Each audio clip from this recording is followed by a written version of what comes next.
Somente esse ano, no período de janeiro a março, foram registrados mais de 1.200 acidentes de trabalho no Espírito Santo. Desses, 16 foram fatais. Os dados são da Secretaria Estadual de Saúde. Em 2022, o número de mortes passou de 90. Para conscientizar e sensibilizar a população a respeito do tema saúde e segurança no trabalho, foi criado o Abril Verde. Para falar sobre esse assunto, está aqui comigo no estúdio a coordenadora do Núcleo Especial de Vigilância em Saúde do Trabalhador da SESA, Liliane Graça Santana. Muito boa tarde, seja bem-vinda. Boa tarde, obrigada. Esse número é alto, não sei se existe um ranking em relação aos outros estados, me desculpe, mas é assustador ter 1.200 acidentes e esse número de mortes.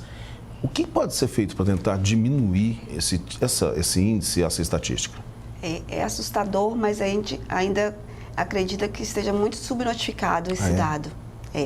E para isso, para conscientizar, para discutir o tema, a gente faz toda uma movimentação no Abril, que é o Abril Verde, porque tem uma data muito importante para a gente, o dia 28 de abril, que é considerado o Dia Mundial de Saúde e Segurança em Memória às Vítimas de Acidente de Trabalho e o Dia Nacional em Memória às Vítimas de Acidente de Trabalho, justamente porque não é aceitável ou ter o ranking, ou ter esse número, né? No Brasil, nós estamos lá no 7º lugar em termos de acidentes, mas isso a gente não trabalha com um número aceitável, a gente considera que todos os acidentes são preveníveis, né? Então, para isso, a gente faz essa campanha, alerta, faz toda uma movimentação, divulga esses dados, faz seminários, articula com o sindicato, com outras instituições, para que isso não aconteça. Eu queria ter uma clareza em relação ao setor em que isso mais acontece. A gente está falando de 15 mortes, 90 mortes no ano passado. Quais são os setores em que a situação se repete com mais gravidade? Nós temos duas ferramentas que nos mostram os dados, né, nacionais e do Estado. Temos da Previdência Social, que a Previdência ela vai olhar para os trabalhadores que são formais, que são segurados da Previdência. E quando você olha esses números, você vê o maior número de notificações no setor hospitalar e maior número de óbitos no setor de transportes rodoviários de carga, né, motoristas de transporte. A saúde, ela também tem uma ferramenta chamada ESUS-VS, que é a mesma ferramenta que a gente utiliza para as notificações no geral, Covid, né? Enfim. E o serviço de saúde, eles, ao receberem esses acidentados, eles também têm a obrigação de notificar esses dados. E nós temos também dados alarmantes, só que a nossa estatística, a gente já consegue pegar o informal, o autônomo, e aí muda um pouco o cenário. Então, em termos de número de notificações de acidentes, nós temos a categoria de pedreiros e trabalhadores rurais, mas também, quando a gente vai olhar óbitos, no caso nós registramos 93 óbitos no sistema de mortalidade, a gente vê também que são os motoristas de transporte rodoviários e pedreiros e também trabalhadores da agricultura. Então, o perfil de mortalidade está muito voltado também aos motoristas de transporte de carga. Certo. Agora, a senhora estava falando da campanha. A campanha acaba sendo dirigida a quem? Então, a gente tenta fazer campanha para atingir públicos variados. Então, nós estamos fazendo, por exemplo, toda quarta-feira, a gente faz seminários para profissionais de saúde, para quem está no serviço de saúde, quem está no município, para que ele consiga entender melhor como é que eu notifico, porque a informação é importante, né, para o Sistema Único de Saúde, que a partir da informação a gente vai adotar medidas, vai pensar em políticas públicas. Então, trabalhamos com os municípios, com os profissionais de saúde desses municípios.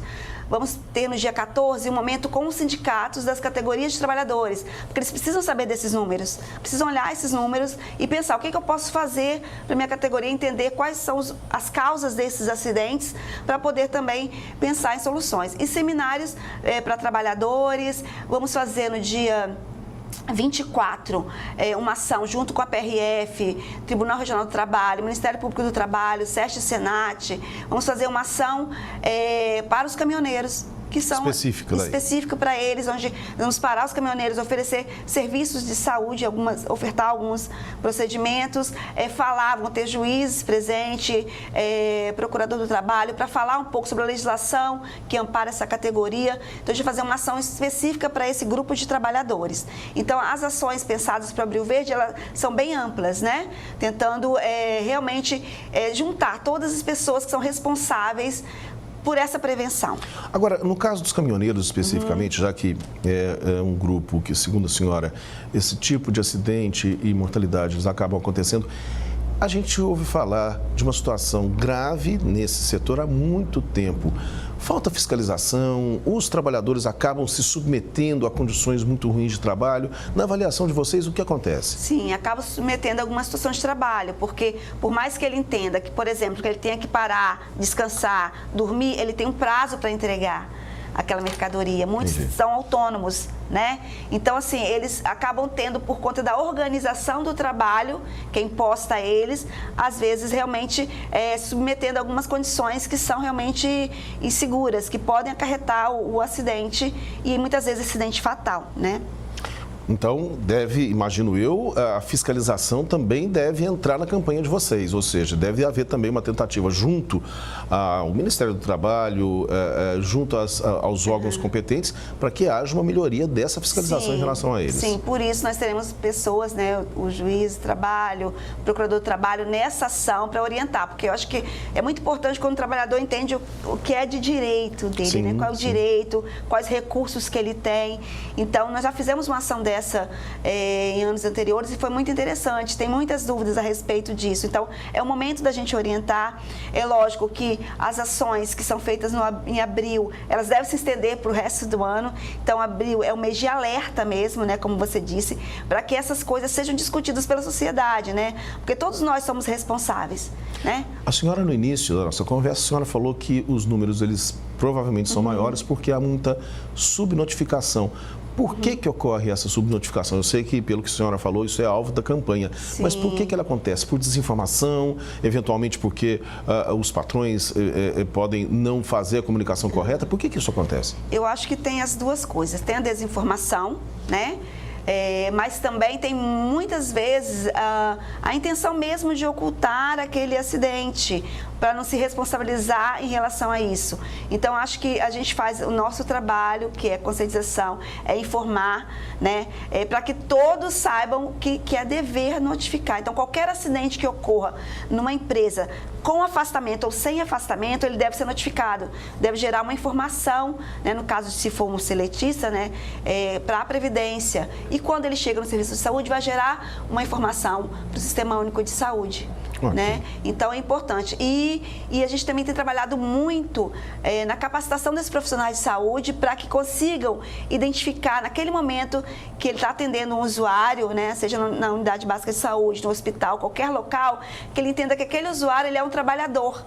E que aquela demanda pode estar relacionada ao trabalho dele, né? E aí sim, fazer todo um diagnóstico correto, fazer a notificação e a gente ter esse número para a gente discutir, debater e pensar estratégias e alternativas, né, para que isso não aconteça dessa forma. Existe uma página na internet, uma página de rede social que as pessoas possam ter mais informações a respeito desse assunto? Nós temos a saúde.es.gov.br, né? Dentro dessa página nós temos lá a Vigilância e Saúde do Trabalhador, que tem várias informações, tem legislações.